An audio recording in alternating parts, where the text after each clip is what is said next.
lubang ya. Dan kemudian yang digunakan adalah F-field karena kontrol leleh. Tapi kalau sambungan, pada daerah sambungan, kita pakai kontrol patah. Karena di daerah sambungan menggunakan AE. Kenapa AE? Karena ada sambungan di sini, ada pengurangan dari lubang. Ya, lalu kan patah berarti daerah fraktur menggunakan FU. Oke, sampai sini udah hafal ya, udah bisa ya. Karena ini saya refresh yang kemarin kita udah sampai sini juga kan. Naik Gina ya. Ya, kemarin ini juga udah kan?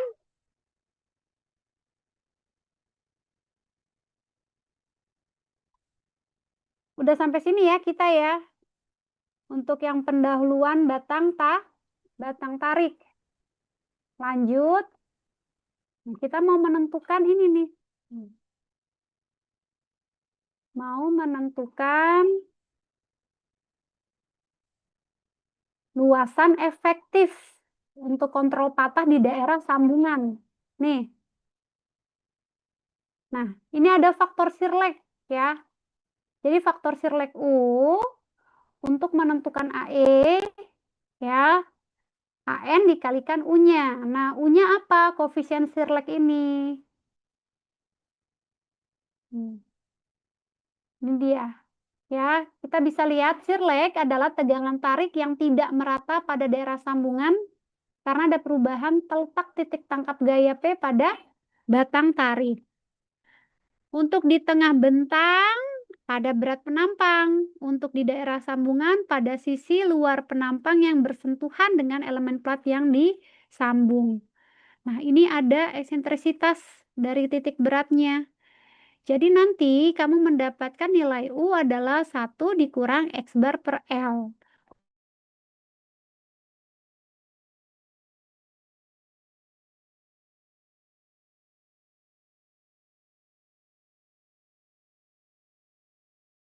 Dengan U, faktor Sirlek. Ya, nah ini lihat. Ada X bar di sini ya, jarak titik berat penampang.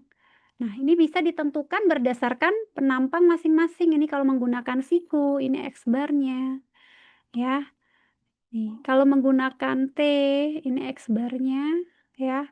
Jadi kita bisa dapatkan dari profil atau bisa kita hitung sendiri dengan cara MECTEC ya.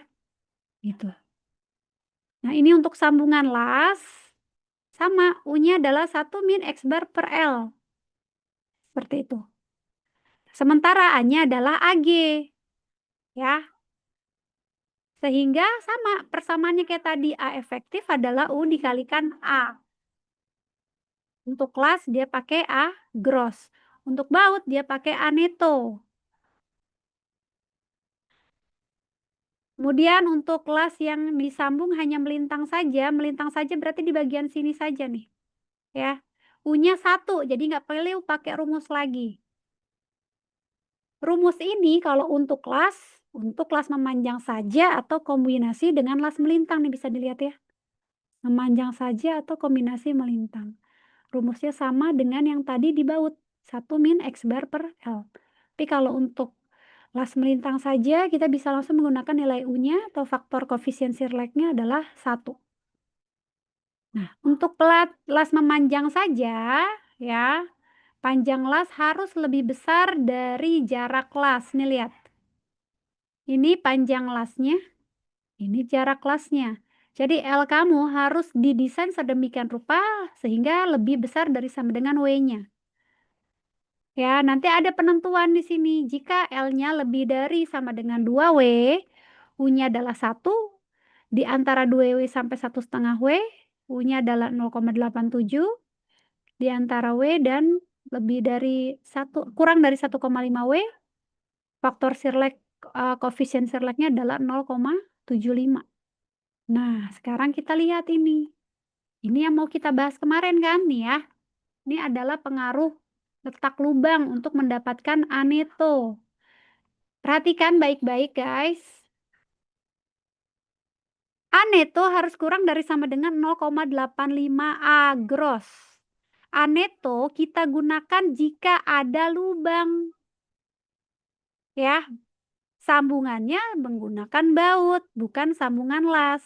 Ya, kalau sambungan las pakai A sama dengan agros. Kalau sambungan baut, A sama dengan aneto. Anetonya dicari seperti ini nanti. Kalian nanti baca SNI yang tahun 2020 pun sama nanti ya. 1729 2020 untuk anak gedung. Ingat nih, untuk konstruksi gedung ini adalah diameter perlemahan atau diameter lubang baut yang tadi ya. Nih lihat ya, ini misalkan lubang baut ya. Diameter perlemahannya atau diameter lubangnya adalah diameter baut ditambah 22 mili untuk diameter yang kurang dari sama dengan 24 mili. Tapi kalau kamu menggunakan diameter lebih dari 24 mm, diameter perlemahannya atau diameter lubangnya harus ditambah 3 mm dari diameter bautnya. Ingat ini untuk gedung. Bagaimana dengan baja? Bagaimana dengan sipil? Nih, ini untuk sipil. Lihat.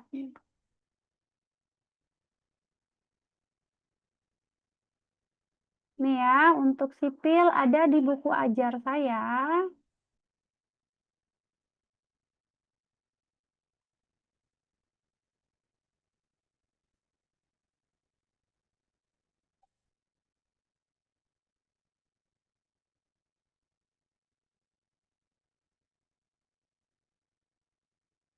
Wait ya.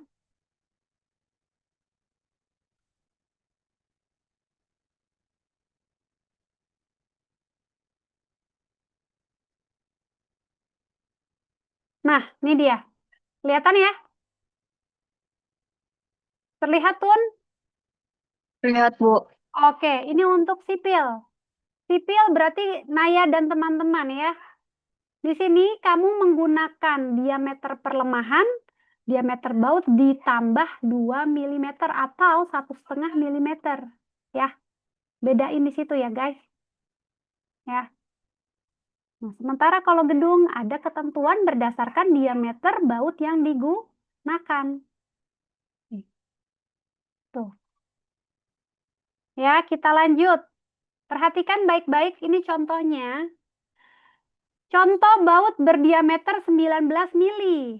Pemasangannya dengan metode plong. Metode plong itu apa, Bu? Jadi pemasangan baut itu ada yang metode pengeboran, ada yang plong. Plong itu kayak kamu menggunakan paku, terus dipalu. Plong, itu plong. Ya, jadi lubangnya tidak hasil yang di hasilnya tidak sebaik kamu menggunakan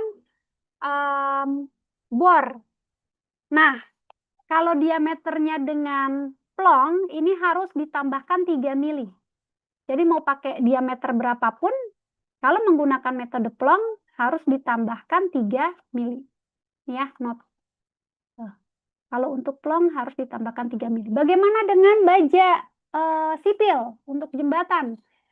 Jembatan tetap ketentuan yang tadi, plus minus plus 1,5 milimeter dari diameter bautnya. Ya, dan dia tidak ada plong. Kalau untuk di jembatan semua harus menggunakan bor. Ya, beda ya. Nah, perhatikan lagi.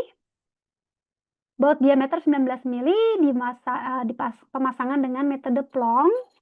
Tentukan aneto dari batang tarik di bawah ini. Lihat nih ya. Nih, ditarik. Platnya 6 kali 100 mili. Berarti di sininya tebalnya 6. Panjangnya 100 mili. Sehingga agrosnya adalah 6 dikali 100 mili. 600 mm persegi. Ini untuk agrosnya.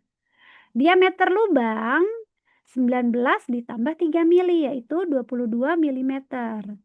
Sehingga aneto adalah agros dikurang diameter lubang dikalikan tebal plat. Ingat nih, aneto adalah agros dikurang diameter lubang dikalikan tebal plat. Jadi diameter lubangnya dikalikan tebal platnya dulu. Ya, baru nanti Agrosnya dikurangi dari hasil itu. Sehingga hasilnya 468 mm persegi. Nah, kemudian di cross check sama ini. Apakah dia kurang dari sama dengan 0,85 Ag? Ya, benar. Berarti bisa kita gunakan. Tapi, jika hasilnya lebih dari 0,85 Ag, berarti kita gunakan yang 510 mm persegi. Nah, sampai sini ada pertanyaan, guys? Sebelum lanjut ke slide yang next nih. Halo, ada pertanyaan? Bu, Ibu mau itu tanya. 510. Boleh, yang mana? Kenang dulu, Bu. Yang mana? Itu tadi kenapa harus, kalau lebih kenapa harus 510, Bu? Ini persyaratan di SNI sayang. Ya, jadi di mana ditentukan bahwa aneto harus kurang dari sama dengan 0,8 agrosnya. Jadi kalau misalkan ini kamu dapat misalnya nih, ya, misalkan kamu dapatnya 520, kamu harus pakai yang 0,85 Ag. Paham sampai sini? Paham, paham. Kasih, Bu. Oke, sama-sama. Ada lagi pertanyaan? Oh ya, Bu, itu kan Mm-mm. kalau di gedung buat ukuran baut diameter lebih dari 24 mm kan plus 3 mm itu. Betul? Kalau di sipil lebih ukuran bautnya lebih dari 24 mm tetap itu Satu plus setengah minusnya tetap mili. 2 mili, 1,5 mili satu sampai setengah 2 mili. mili. Iya, tapi di peraturan 1,5 mili ya. Tadi yang buku tadi. Mm-mm. Dari Terima SNI kasih, Bu. Baja. Iya. Nah, ini Rizky sekalian saya ngingetin buat kalian, tolong yang untuk anak sipil, selain kamu download 1729/2020, juga download SNI Jembatan. Ya, jangan sampai lupa. Ya, oke. Next ya, kita lanjut guys. Oh, boleh, boleh. Yang mana?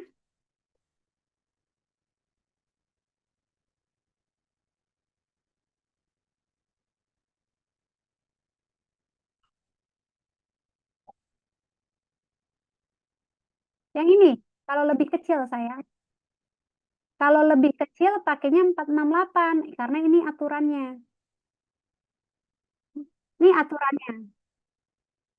Pakai yang 0,85 Ag. Betul. Makanya tadi saya contoh ya, misalkan dapat 550 ya. Oke. Ini kan berarti lebih besar daripada 0,85 Ag. Berarti kita harus pakai yang 510. Gitu. Gimana Naya? Paham? Sama-sama. Iya, good. Oke, kita lanjut ya. Next. Nah, ini perhatikan pengaruh letak lubang. Ya, jadi kalau kamu lihat kemarin gambar-gambar yang dari saya nih, saya buka lagi deh ya. Ensure, kita buka bukunya. Nah, ini dia. Perhatikan nih guys. Ya, kebanyakan pada jembatan dia menggunakan gaset ya. Peletakan lubangnya itu zigzag size. Kenapa zigzag? Kamu ingat Pitagoras kan? Ya, kalau kalian ingat Pitagoras, daripada ada dua di mana nih? Di sini ya, sumbu tegak sama sumbu horizontal, kan langsung bisa lebih efektif yang miring kan? Sama halnya dengan penggunaan di baut ini. Jadi dengan miring ini ya, dengan diagonal ini, kita lebih bisa menghemat banyak tempat, terus juga bisa menggunakan baut yang lebih banyak gitu ya. Tapi harus diselesaikan dengan cara yang ini gitu. Tuh ya, lebih efektif dia. Tapi harus ada penyelesaian secara khusus dengan lintasan kritis. Ini lintasan kritis namanya, pengaruh letak lubang ya. Nah, nanti dari lintasan-lintasan kritis ini misalnya seperti ini ya penggambarannya ya. Ada baut 1, 2, 3. Yang ini diagonal, yang ini nggak diagonal. Misalkan kamu mau susun 1, 3 aja. ya. Tapi ada 1, 2, dan 3. Mana ini yang nantinya pembuktian bahwa memang lintasan kritis itu minimum pada yang diagonal gitu loh. Ya. Jadi ada lintasan diagonal nih. Ya, ini harus dikoreksi. Gitu. Untuk mendapatkan luas netonya. Terus kalian perhatikan lagi. Lihat, di sini ada tarik ya. Ada gaya tarik TU. Tuh ya. Lalu kemudian jarak horizontal antara bautnya yaitu S. S itu bisa kita ambil 3D sampai 7D. Dari mana, Bu? Dari SNI. Nanti kalian cek ya. S sama dengan 3D sampai 7D. Artinya apa? Jarak dari as to as baut. Oke? Ini juga sama, mu. Tapi ini penulisannya mu kenapa? Karena untuk horizontalnya. Untuk vertikalnya. Tapi kalau misalkan ini plat kamu mentok di sini, kalau ini kan ada garis putus-putus nih guys. Garis putus-putus kan berarti masih ke kiri, masih ke kanan ada kan? Tapi kalau dia mentok di sini, ini ada baut, ya. Nah, ini adalah S yang 3 sampai 7D tadi, sementara ini adalah S tepi misalnya ya. S tepi itu harus diambil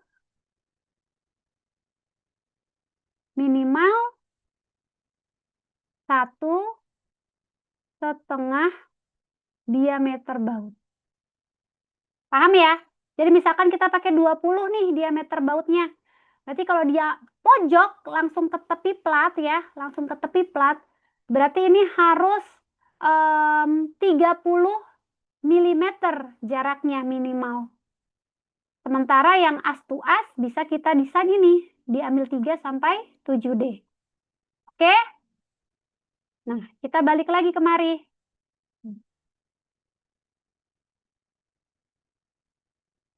Ya, S, U, kemudian ada H,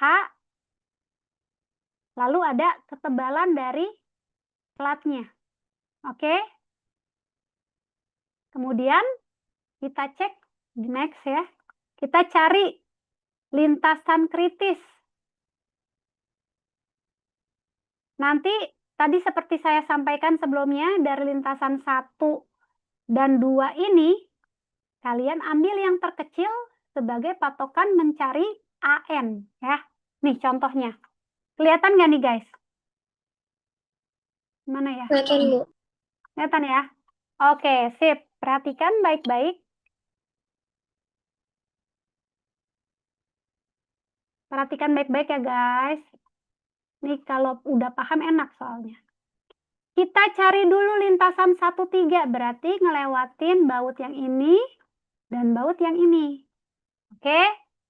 Sehingga AN kita dapatkan H dikurang 2 diameter perlemahan. Ini diameter perlemahan ya. Pi P ya. Ini 2 diameter perlemahan dikalikan ketebalannya. Oke? Kenapa ada 2? Karena melewati baut 1 dan baut 3. Oke? Lalu bisa di ruas ini bisa kita gantikan sebagai agros dikurang 2 diameter perlemahan dikalikan T. Sama kayak rumus yang tadi. Agros dikurangi jumlah baut kamu. Iya kan? Nah, lintasan 1, 3 ada 2 baut. Berarti 2. Diameter perlemahannya kamu tinggal tambah tadi kan? Diameter baut, diameter perlemahan adalah diameter baut atau diameter baut ditambah 2 atau 3 mili yang tadi. Masih ingat kan ya? Tergantung dari diameter baut yang digunakan. Tapi kalau untuk anak sipil 1,5 mili. Ya. Ini jangan sampai lupa.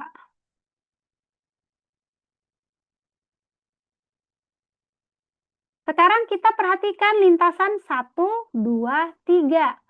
Lintasan 1, 2, 3. Tuh. Ya. Ini lintasan 1, 2, 3. Yang tadi kita pakai misalnya warna merah ya. Lintasan 1, 3.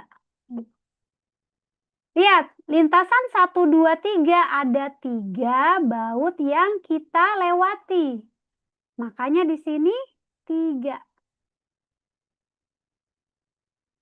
Ya.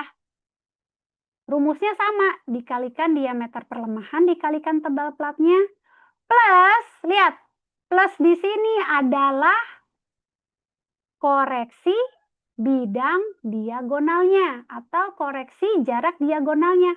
Ada berapa diagonalnya? 1 dan 2.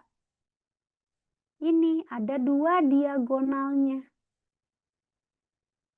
Rumusnya adalah sigma S kuadrat per 4 mu dikalikan T.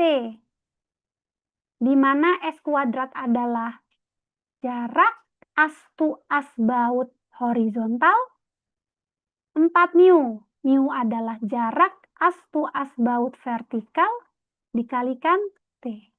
Jadi di sini minus, di sini ditambah jumlah lintasan diagonalnya. Sehingga rumus umumnya adalah ini. AN sama dengan A gross dikurangi jumlah baut yang dilewati dikalikan T dikalikan diameter perlemahan plus jumlah diagonal yang dilewati S kuadrat per 4 mu dikalikan tebal platnya. Sampai sini ada pertanyaan?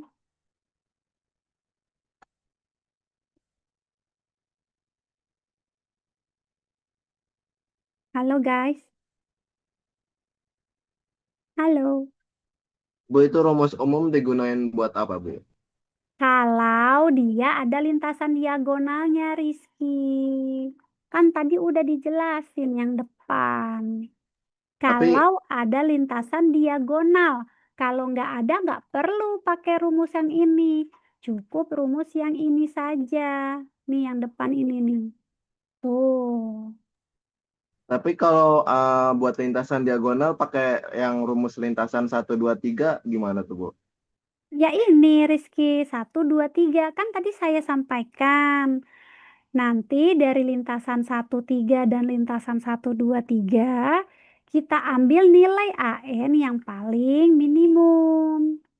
Untuk dijadikan rumus ke A sama dengan AN dikalikan U. Masih ingat kan tadi rumus A-nya?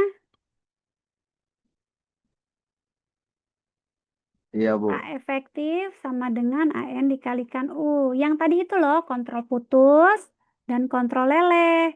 Nah, ini kan kita gunakan di kontrol putus, di daerah sambungan. Nah, cara mencarinya kan berarti kita harus nemuin dulu nih AN. AN-nya dari mana? Dari sini rumusnya nih. AG min N1 dikalikan diameter pelemahan dikalikan T. Tapi jika ada lintasan diagonal ditambah rumusan yang ini. Plus sigma S kuadrat per 4 mu dikalikan T. Paham?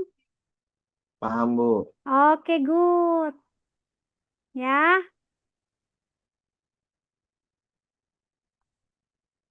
Kalau sudah, kita next ya. Nah, lihat ini. Ini sama ya. Nih, tentukan jarak longitudinal dari baut yang disusun berseling seperti tergambar. Lihat.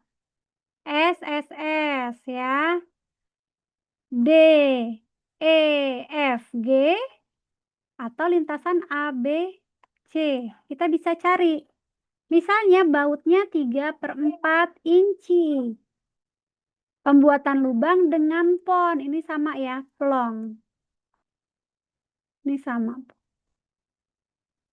Nah, 1/8 ini artinya adalah 3 mili. 1/8 inci itu 3 mili ya. Kalian bisa cek. 1/8 dikalikan 2,54 ya. Ntar kalian cek. Nanti hasilnya 3 mili. Karena dia di plong. Oke? Sehingga diameter perlemahan adalah diameter baut ditambah yang ini ya. Apakah dia di plong atau di bor. Sehingga diameter perlemahannya kan dapat nih 7/8 inci. Ya. Terus kalian perhatikan mu-nya 2 inci, 2 inci, 2 inci. Sehingga bisa dicari nih guys. Yang ditanya adalah S-nya ya. Ingat, yang ditanya adalah S-nya. Ini bisa dicari. Nih rumus umumnya. Rumus umum ini kalau tanpa lintasan diagonal. Sementara kalau rumusan ini ditambah kalau ada lintasan diagonal. Kita cari nih. ABC.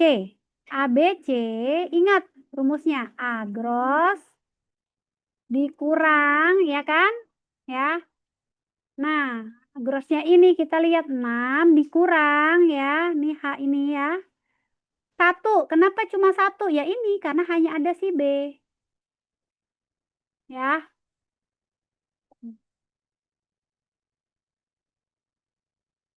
Mana nih? Ya, hanya ada si B. Jadi di sini 1. Oke? 7/8 diameter perlemahannya. Bu, kok nggak ada T-nya, Bu? Karena memang tidak dikasih tahu di sini T-nya. Kan rumusannya ada T-nya, kan? H min N diameter perlemahan dikalikan T. Nah, T-nya ini kita tidak didiskusikan, ya, tidak diabaikan di sini. Sehingga lintasan ABC dapat 5,125. Sekarang lihat D, E, F, G. Yang ini, ya. D, E, F, G. Ada berapa bautnya? 2. Nih, 2. Ya. Oke. Ada berapa lintasan diagonalnya? 1. Makanya di sini 1. 1 S kuadrat per 4 mu. Gitu. Paham sampai sini, guys? Sehingga nanti 5,125 adalah 4,25 plus S kuadrat per 8.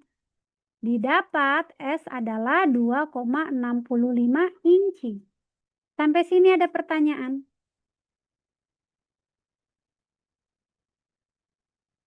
Halo? Halo? Say? Halo, Say? Ada pertanyaan? Sudah jelas. Dalam?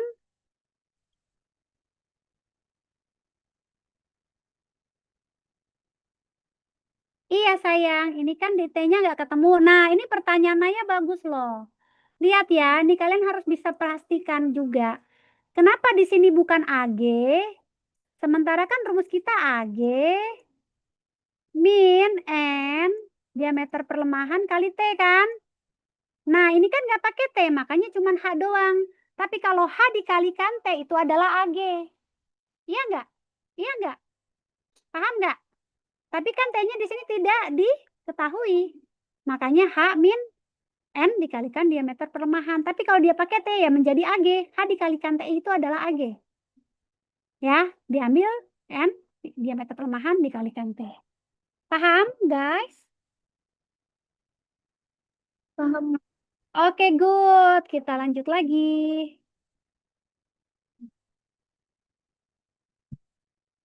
Nanti UTS, batang tarik dan batang tekan ya. Ntar ada yang ini ya, soalnya ya. Oke, next.